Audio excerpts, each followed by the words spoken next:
我是客家佛教中心的小圣江法师，是尊贵的占都古尔佛切的弟子。上一期我们跟大家分享的是，就是这本书《Compassion Conquers All》，慈悲战胜一切第2章，修心发颂的第5颂的内容。那由于这一颂呢是一个很关键性的一颂，所以呢内容是长一些，我们可能会分成2次或者3次才能够分享完这个内容。那上一节我们提到的就是说，这一颂基本上对可能第一次听的人来说，可能我稍微做一个简单的介绍，就是说这一颂呢，它主要讲的是将胜利奉献给其他人，将胜利奉献他人。他说，其实，在很多情况下，就是有人因为妒忌啦，或者因为就是他们本身的一种妄念啦之类的，他们对我们伤害了、辱骂了等等的话，就是毫无理由的情况下来这样伤害我们的话，那这种情况下呢，我们应该自己承受这样子的失败和亏损呢，那将所有的胜利呢，就奉献给他们。那这个东西听起来好像是非常的尤其对现代的我们来说，我们其实现代人就是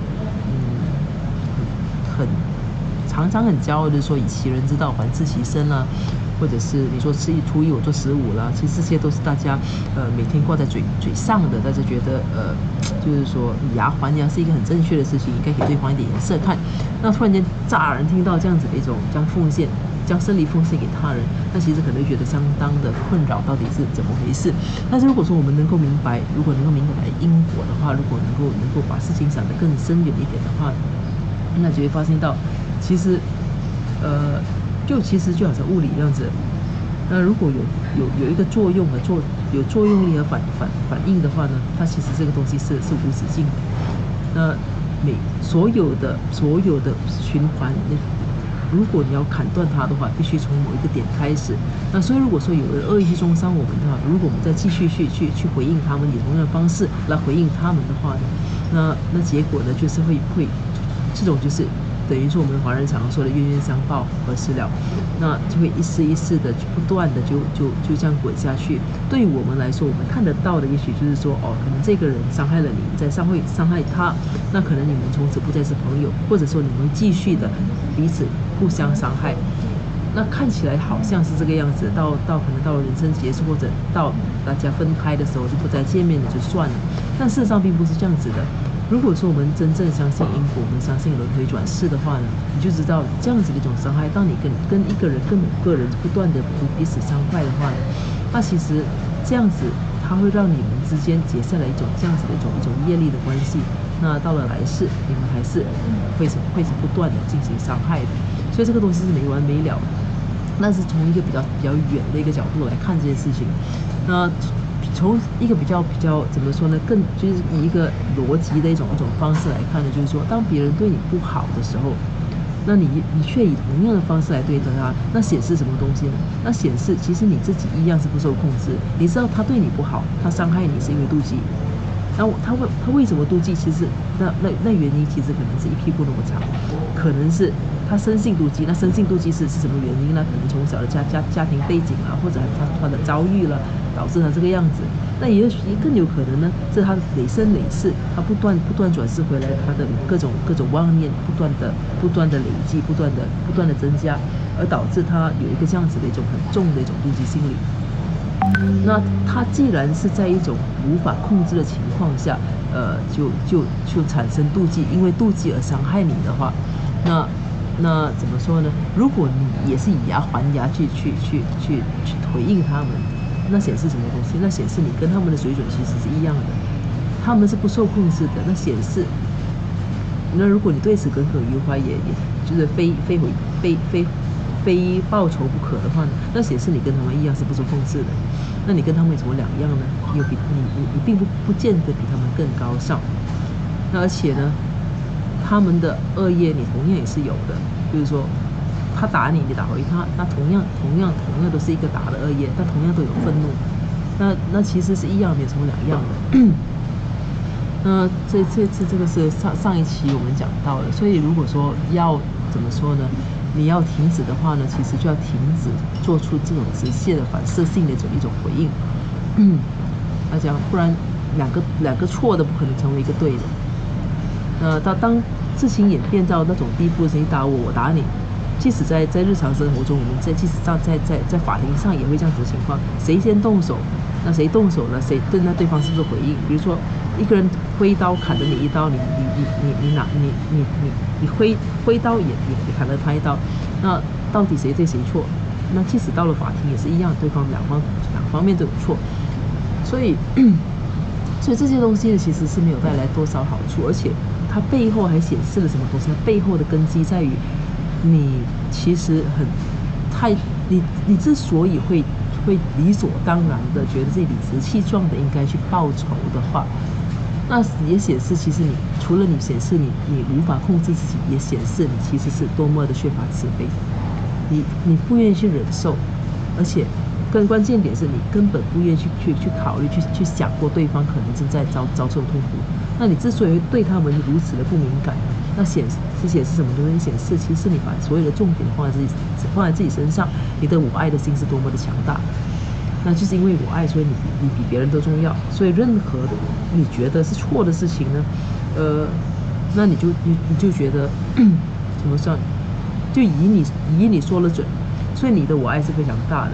所以因为你的我爱大，所以你对别人是不需要敏感的。这是上一期的一个总结。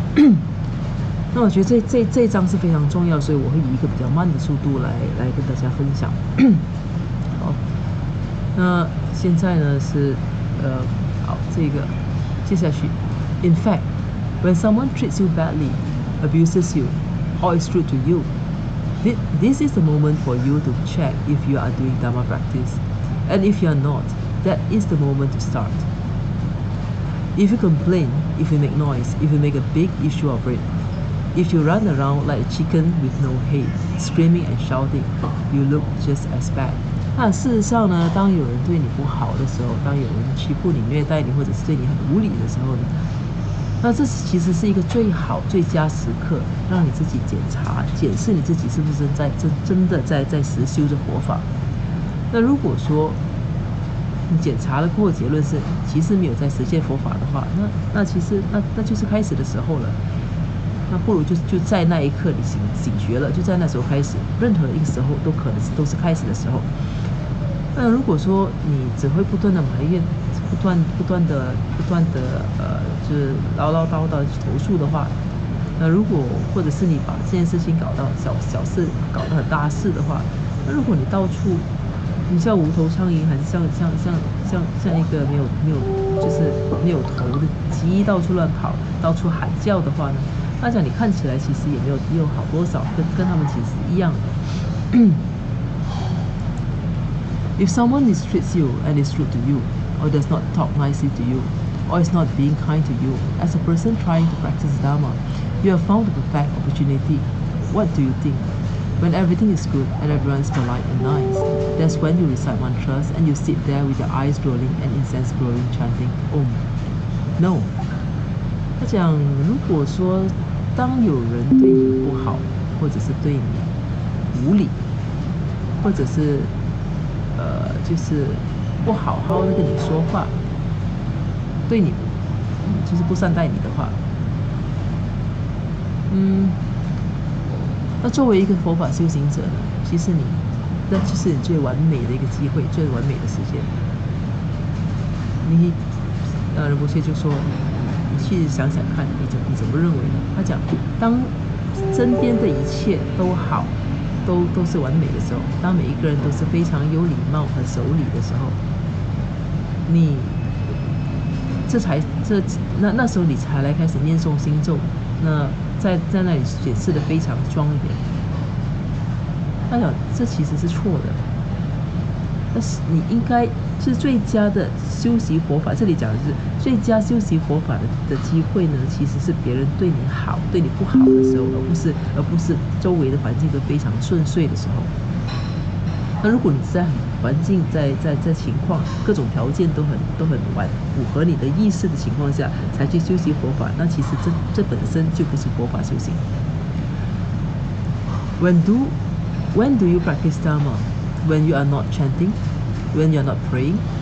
when you are not in retreat, when you are not near your guru, that is when you practice the Dharma. When someone shouts at you, when someone scolds you, is rude to you, has abused you, is hurting you, doesn't agree with you, or opposes you, that is when you practice the Dharma.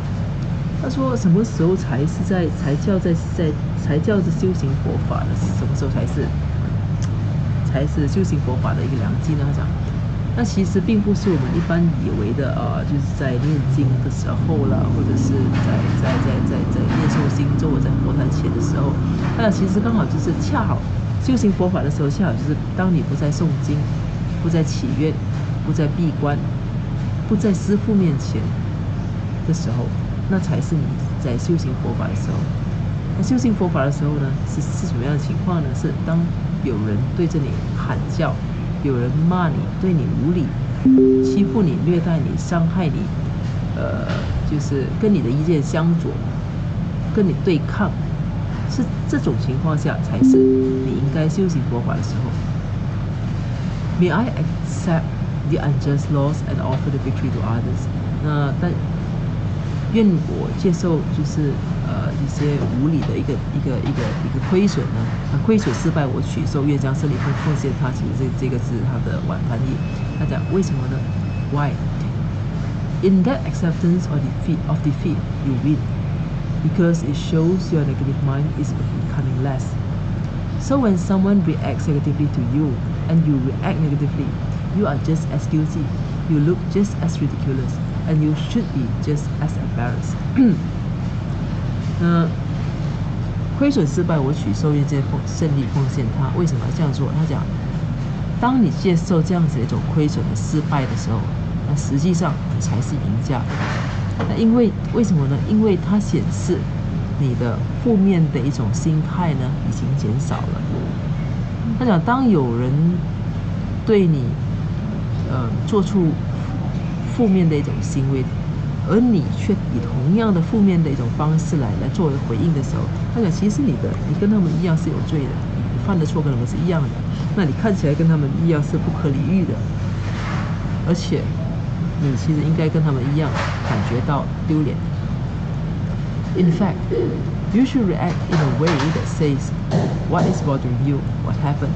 Explore, check, have compassion, and see if." Maybe they are having a bad day, or if they are not having a bad day. Maybe they are oppressed by violent pain, overwhelmed by sufferings and delusions. Isn't that an object for you to treasure, to cherish, and to practice with? Because without that, how do you practice patience? 但事实上呢，你应该怎么回应？你应该回应的方式是这样子的，你应该回应说，是什么东西让你困扰你了？那发生了什么事情？当别人对你大喊大叫，或者是对你无理加害的时候，那你其实反过来呢，是应该去关心他们的。发生什么事情了？什么东西让你们困扰了？那你应该去探索，应该去检查。你必须有足够的慈悲去看看。那也许他们那一天刚好就过得非常的不顺。那如果他们那一天过得就是运气很背，或者是过得不顺的话，如果也许他们并不是那一天的情况不好的，而是他们可能被某一种痛苦，可能在承受这种巨大的痛苦，或者是给自己的妄念在影响着。那在这种情况下，你不觉得其实这样子的一个对方是你应该去珍惜、去修持佛法的一个对象吗？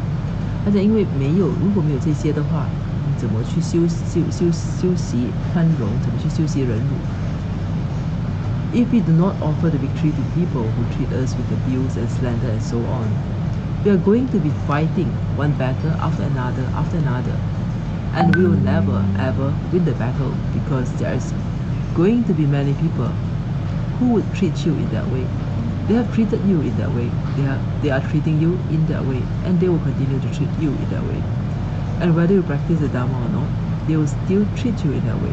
So what is the best remedy? Fight back or practice the Dharma?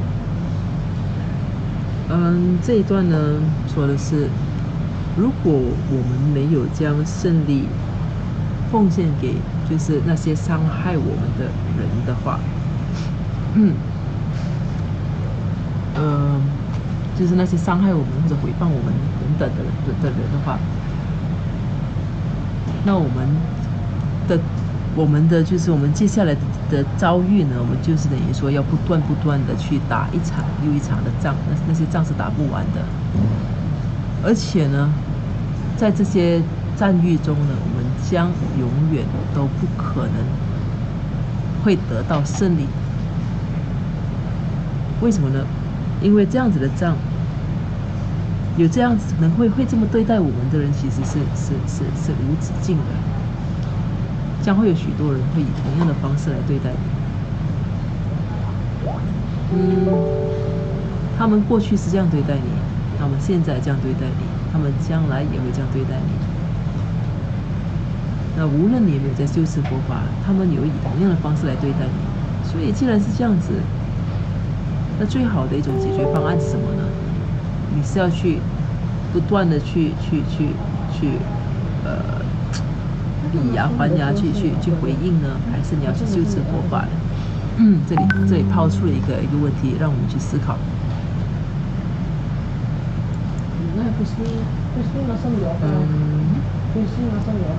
What is the benefit here? What is the gain? If you practice the Dharma, you will be able to deal with these types of people. As a result, you will start improving. You will start changing. You will start becoming a better person. And therefore, you win the ultimate war, not the little battles. And after a while, when you practice enough, even when people are rude and mean to you, you can still treat them with compassion.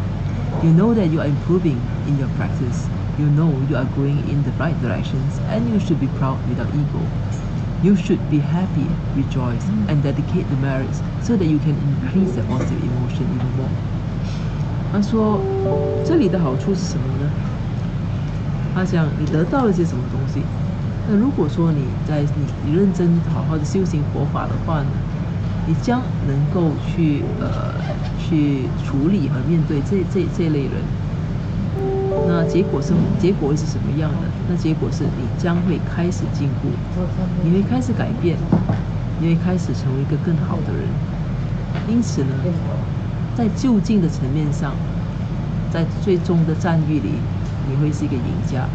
你赢的并不是那些小小的仗，不是那个日常一场又一场的仗，而是你会是最后的赢家。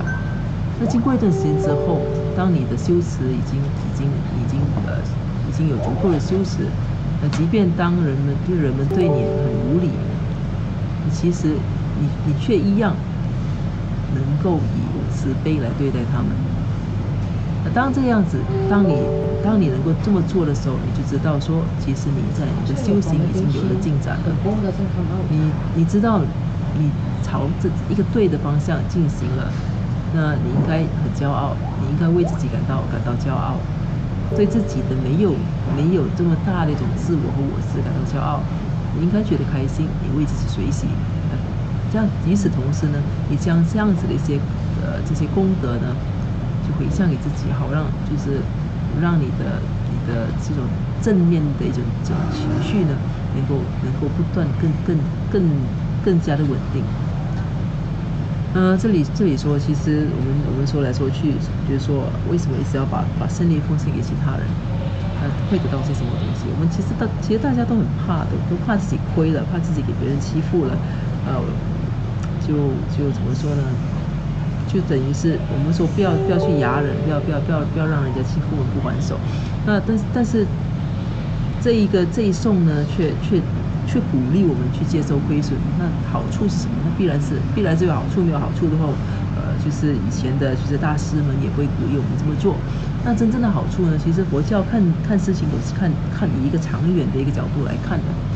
他讲，当你好好的实践佛法，当你最终能够去跟这些人相处的时候，那其实表示你的佛法修持是有了一些进步，就表示说你已经变成一个更好的人了。那你赢的是什么呢？你赢的是最终的战役。因为为什么叫赢的是最终的战役？那比如说每天有10个人对你无理，每天有10个人来对你诽谤，进行诽谤，伤害你或者中伤你。那如果说你不断的回应的话，那其实你可以想象，你到了第2天，那10个人呢还是会继续攻击你。那如果说你的回应是怎么说，那个力道是够大的话，可能有些人不只是10个人来这样对你，他们可能会招兵买马的，会找他们朋友也同样来攻击你。那你第2天可能要面对的可能是20个敌人，那你再继续这样子以牙还牙的回应的话呢，你到了第3天呢，你可能会有30个敌人。那这样子的战役其实是没完没了的。但是如果说当有人在攻击你的时候，你以一个慈悲心，以一个体谅的心去看待他们，不以牙还牙，反而以关心的态度来对待他们的话呢，那这样子，那一个人也许会继续攻击你第2天，但是你可能就不会。但日子久了，他自己也觉得无趣了，一直对这个没有反应的人。那逐渐的呢，你会减少你的敌人。到最后呢，怎么说呢？攻击你的人会越来越少。那或者说攻击你，即便攻击你的人，没有越来越少，也许你过去的业导致你这一世需要接受别人的诽谤和攻击。那如果说你能够不回应的话，你能够对别人实践佛法、实践慈悲的话，那即使别人不断的在攻击你，你也不为所动了。所以经过了一段时间呢，当你的修持已经够精进的时候，就是别人即使对你无礼啦，对你怎么样都好，你依然可以慈悲对待他们。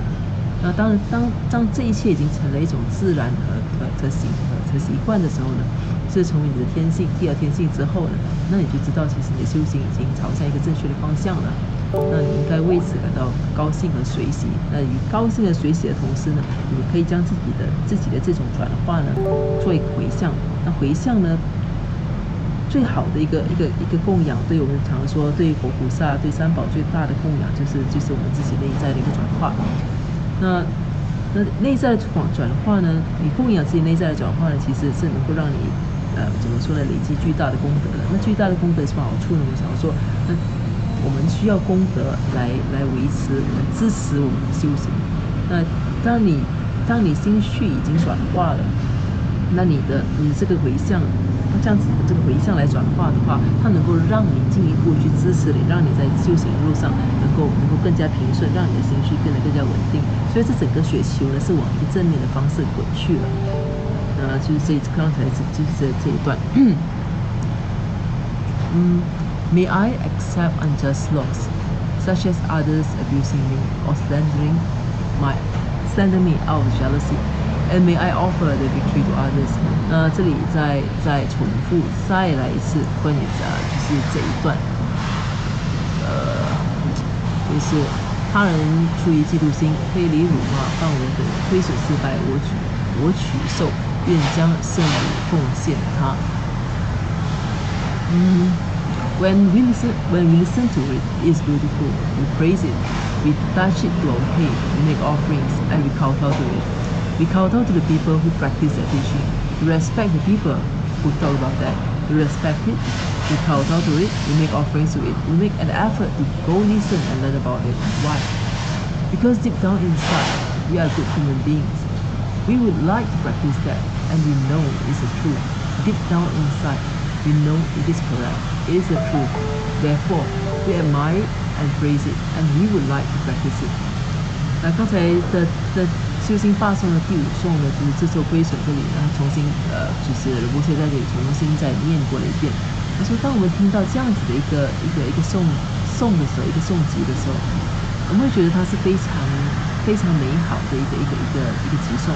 我们会去赞美它，我们会把这个集颂呢就碰触在我们的头上，我们会做供养，我们是会向他行礼拜或者磕头。我们会对那些修持真正去实现这个教法的人磕头，我们会尊敬那些甚至是只是提起这个教法的人，我们会尊敬他，我们会向他磕头，我们会向他做供养，我们甚至会就是会付出一点努力去聆听或去学习这个教诲。那为什么呢？他说，其实因为在我们内心的深处，我们都是好人。我们本身其实是很想要这样做的，是很想要这样也要这样子来修持的，因为我们知道这一切都是真理，这些都是对的，因为在内心的深处，我们知道是对的，我们知道这是真理。那因此呢，我们会赞美他，我们会仰慕他，而且我们本身呢也会想要去实修它。看还有多少？